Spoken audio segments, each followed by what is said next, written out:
as a Palestinian Christian, I have many problems with Christian Zionists. First of all, this is an ideology that completely ignored me and ignored my people, and to a certain degree even dismissed us and dehumanized us. Speaking about an empty land or Palestine as a land without a people, that is dehumanizing to our presence. If you believe that God brought the Jews to this land and they have a divine right to this land and this is fulfillment of prophecy, then what about me? What should I do? Should I just leave? Should I pack and leave? Is this what you are proposing? In other words, this is an ideology that completely ignored our presence and even dismissed that presence. Many times they would tell us, go to Jordan. Many times they would say, there is no such a thing as a Palestinian. Other times they will even say, we are an obstacle to the second coming of Christ. And in that process, they have ignored our rights. And maybe one of my biggest problems with Christian Zionism is that it is devoid of justice.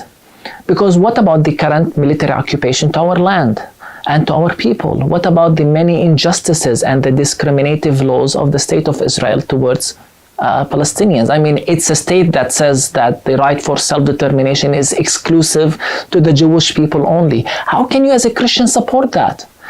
What about the rights of refugees to return, or about land when you confiscate land from Palestinian families, sometimes Palestinian Christian families, to build a Jewish settlement on that land?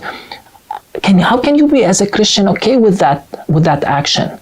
So this is an ideology that has many times ignored justice and even dismissed our rights as people who have been living here for hundreds, if not thousands of years.